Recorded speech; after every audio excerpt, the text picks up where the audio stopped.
before I came down here, I was reading a story. Does anyone know these magic treehouse stories? Yeah. I was reading a story to my son, Ben, and he asked me a question.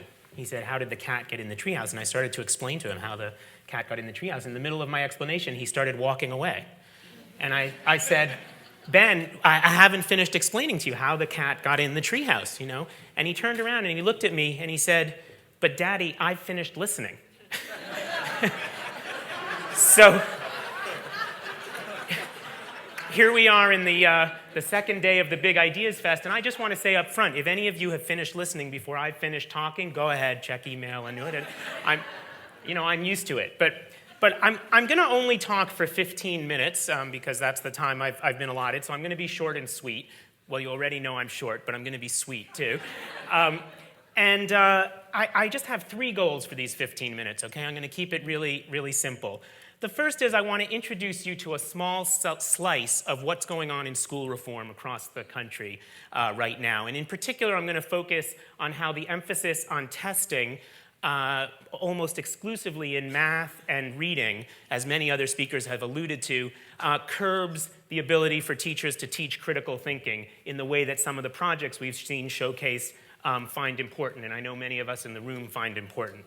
Secondly, I want to tell you why I think that state of affairs is an enormous threat to our society and to democracy in particular in the United States and in other democratic countries in the world. And finally, I'm going to give you a couple of possibilities for change. And all of these are going to be little snippets, and I'm around to talk more about it if we want to elaborate, okay? But let me just start by asking you, if you surveyed right now parents across the country, many of us are parents, and you ask them what they want their kids to know when they've graduated from school, what do you want kids to know or be or do? What do you want from schools to give kids? What do you think parents across the country, across North America actually would say? Let me just get a couple of answers. Yeah. I want my kids to get into a good college. Get into a good college. Yep. Anyone else? What else? Yeah. I want them to be happy. Be happy. Yep. Yeah. I want them to get a good job. Get a good job. Sorry? Safe. Safe. I want them to be safe. You know what the number one answer is? I want them to be happy. Okay? All of the other answers that you gave are in there, but the number one answer that parents say that they want for their children is that to be happy. Some elaborate, they want them to be in healthy relationships. Of course, they want them to be gainfully employed. They want them to go to good colleges and so forth. But when you look at school goals in virtually every US state, the goals are something like this. The first is prepare students for the 21st century. I have no idea what that means, but that's the school goal. The second is teach excellence in math and reading and science. Sometimes science, not always. And the third is teach good citizenship, by which the rules almost always mean obeying rules and listening to your teachers and parents, right? It's what many schools call character education, and I'm going to talk a little more about that in a second. So one thing I want to ask you is why this mismatch, right? Parents give goals that are about the whole student, and schools respond with goals and curriculum that are highly specialized and explicitly individualistic and narrow, narrow, narrow. There's an educator outside of Boston, her name is Susan Ohanian, and she calls school reform, she says school reform is grandiose, global, and gutless, right? And what she means by that is that it's broad strokes paintbrush of things that everyone can agree with, but no one actually knows what to do when you read them, right? They're things that we can all sort of have head-nodding agreement on, but they don't specify anything or take on any current conditions that we actually care about. It rarely addresses directly what teachers care about teaching and what parents and students care about learning. In other words, it's lofty, but without content or without meaning. Now, we all want students to learn to read and write, so let me dispel a myth right away here at the outset. There is no one in this room who is a member of a group called Educators Against Kids Knowing How to Add Numbers or Against Kids Knowing How to Read, right? That group does not exist, even though there are many out there who would like you to believe that there are teachers everywhere conspiring for just that. Those teachers don't care about facts. They don't want their kids to know anything, right? Those groups don't exist. All educators care that students know how to read and write, that they know how to compare prices in the supermarket, and that they're mathematically and literate and that they can read, right? But there are many educators, including probably a lot of people in this room, who want more than that, right? They want teachers and students to be able, they want teachers to be able to teach students not only the skills of things like reading and math, but the meaning, the connection of those skills to their role in life, like the ones that people on Road Trip Nation might discover. In other words, they want students not only to know how to read, but to know what's worth reading, right? Why should I read this and not that? And what's reliable reading sources and what's less reliable? But these are, in some respects, difficult times in education reform, right? Although parents and teachers say they want kids to be deep, critical thinkers, many education policymakers seem mostly focused on making sure kids are tested. Okay, many of you have probably heard of No Child Left Behind legislation. In this talk, I'm going to refer to it as the No Child Left Thinking legislation. But I'll tell you that some teachers call it No Child Left Untested.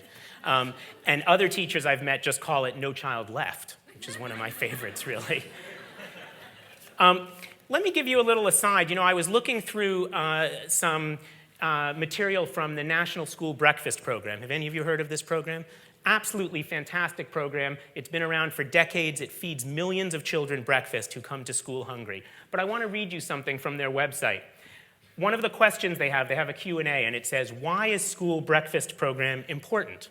It's a reasonable question, right? Here's the answer. I'm reading this directly. Children who arrive at school hungry do not perform well in the classroom. Numerous studies have shown that students who are fed are more alert, develop greater self-esteem, have better attendance, and fewer discipline problems. Children who receive a healthy, nutritious head start to the day show a marked improvement in academic achievement. Now, God forbid we should be feeding kids who are hungry because they're hungry, right? I mean, and apparently there's studies about this, which as a social scientist makes me wonder, who are the control groups in this study, right? Do they take kids and put them in a room and starve them? And they say, see, they didn't do so well on the test. But although this is an extreme example, and of course the people for the program are wonderful people who want to feed kids because they are hungry, right? But they feel the need to justify this program with the idea that it's going to raise test scores on these very narrow measurements of academic performance, okay? And this extreme, it's almost a satire of itself, right? Why feed kids? So there are actually programs out there that feed kids on test days only, right? Because it's going to raise the test scores. So there's a special funding to give kids food because these studies have shown that if they eat breakfast closer to the time of the test, they're going to do better. But it's not just that this narrow focus on certain skills excludes other skills, and we lose some parts of the curriculum: science, social studies, history, etc. What I'm more concerned with is the fact that what's really under attack here is students' ability to think critically about important issues of our time. And that's what I'm going to spend the rest of the next few minutes just talking about, right? It's the tendency of these reforms to sap what's most important about learning, the reason we do it all, and that is teaching kids to think for themselves. This relentless focus on testing means that time for in-depth critical analysis of ideas is near nothing. There's a saying among teachers, some of you may have heard it: everybody likes to teach critical thinking, but no one wants a classroom full of critical thinkers, right? Who wants everyone, questioning everything that the teacher says? But in the past 8 years in particular, it seems that school reform policies across the United States are taking that kind of saying way too seriously. On the ground, we see it in a lot of sort of political attacks on critical thinking, especially since 9/11. One of the most famous of these was in New Mexico, where 5 teachers were either suspended or fired or disciplined, docked without pay, and so forth, for raising questions that were deemed as too critical of current policies. So I'll just give you one example. Alan Cooper was a teacher in New Mexico, Albuquerque, and I witnessed this curriculum, fantastic curriculum. For 2 weeks, he had students bring in newspaper articles from around the world covering the war on Iraq. So it was how different countries perceived U.S. involvement in the war in Iraq, all different places, and U.S. papers, of course. And then they talked about it, they did research on it, and the culmination of this curriculum was that students developed posters creating their positions on the war in Iraq. Some of the posters said, nuke them off the planet, right? Some of the posters said, I don't know, it's too complicated, but here are some of the issues I learned. And some of the posters said, I don't think we should be involved there in the way that we're involved. Well, Alan Cooper's principal came in one day and said, Alan, I'm sorry, but this poster, and this poster have to be taken down. And Alan said, why? And the principal said, and this was reported in the press there, well, they're not pro-war enough. Okay? So, yeah, exactly. Alan, who had been teaching for many years, said, I'm not taking those posters down. The kids worked hard on them. There's other posters that are pro-war. Meanwhile, by the way, this school has students write letters every day to soldiers. There's giant American flags all over. There's military recruitment and so forth. But that poster was not pro-war enough. And Alan was suspended. Okay? And I could list story after story of this kind, but I'll tell you that eventually the ACLU takes up these cases. Eventually they win. It takes years. Alan Cooper was reinstated, but you can imagine the chill factor that settles in on schools for teachers and students to see a teacher like Cooper go through this, right, for other teachers. It's not limited to teachers. In Bay City, Michigan, Timothy Geis was wearing a T-shirt by that noted radical Albert Einstein with an anti-war quotation on it by Albert Einstein. And the principal said, Timothy, I have to ask you to take that T-shirt off because it'll incite too much controversy in the school. And when it didn't have a curse word or anything, by the way.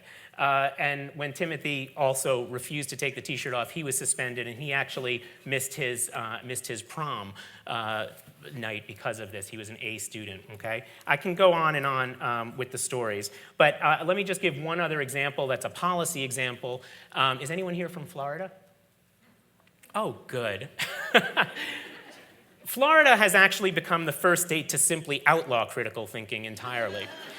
Now, we all know, Jeb Bush, governor, the brother of George, I love living in Canada now because I can say, the same stuff is going on in Canada, but I can always say that no matter how bad things are in Canada, it seems to be worse south of the border. And I'll give you the example of Florida. A year and a half ago, Florida passed the Education Omnibus Bill, which is the law that dictates everything that's going to be taught in the state, and included this wonderful thing, which I'm going to read to you, that pretty much banned historical interpretation.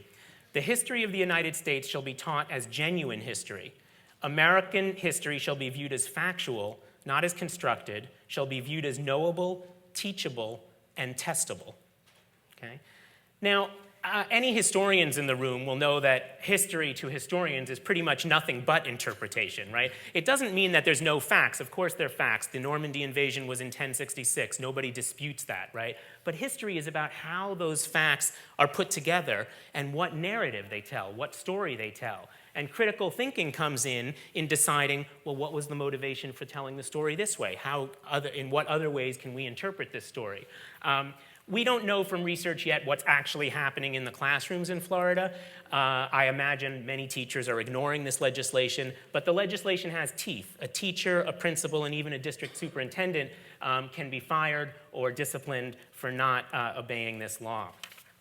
In fact, in a recent study by the U.S. Center on Education Statistics, they found that 73% of school districts in the United States have cut back instructional time for every subject, including history, science, social studies, et cetera, arts, of course, to make room for test prep. And in some areas, students are spending their entire time forbidden from taking any other subjects other than the test prep subjects in math and literacy. And that means that critical analysis is falling by the wayside. And we see that in all kinds of ways. In other words, the hidden curriculum of No Child Left Behind classrooms is how to please authority and how to pass the tests, not how to develop convictions and stand up for them. Some might even say that the No Child Left Behind legislation is the spiritual sister of the Patriot Act, right? We remember Ari Fleischer, everyone needs to watch what they think and watch what they say and so forth. This is so much the case that there is, well, I'm just going to quickly, briefly mention this. There's something called ODD, Oppositional Defiance Disorder. This is characterized by students who argue with adults or defy rules or talk back and so forth. Now, I'm not a clinical psychologist. I'm sure there are students who have a serious problem with talking back. But it's sobering to know that the diagnosis rates of ODD in the last 10 years have gone from between 1 and 2% in most districts, which seems high already to me, to up to 20% in some districts. And of course, the results are prescriptions of sometimes powerful psychotropic drugs or behavioral modification things and so forth. There's a teacher in Oregon named Norm Diamond who decided he was going to coin his own term, and it was CAD. It was called Compliance Acquiescence Disorder. And this was characterized by reflexively agreeing with adults, believing everything the commercial media tells you and so forth. And I imagine if we did an inventory for CAD, we'd find a virtual epidemic. So let me close with a quote. There are many teachers doing many other things to counteract what's going on in policy circles. There are dozens, if not hundreds, of schools across the nation finding loopholes around these policies to do incredible curriculum that is based on community issues, community problems, and bringing students together to work on social problems and community problems in their neighborhood and develop critical thinking skills. Since I'm living in Ottawa, I'm just going to read you this quote that is at the close of the Ottawa War Museum. And I find this I'm from New York, and I find this really amazing that this is found in a war museum, which we all know what most war museums are like. Here's what it is. When you leave the museum, there's all these postcards, and you can write postcards to the Prime Minister, to the President of the United States, to the head of the United Nations, and they'll mail it for you. But this is the quote. It says, "History is yours to make. It's not owned or written by someone else for you to learn. History is not just the story you read, it's the one you write. It's the one you remember or denounce or relate to others. It's not predetermined. Every action, every decision, however small, is relevant to its course.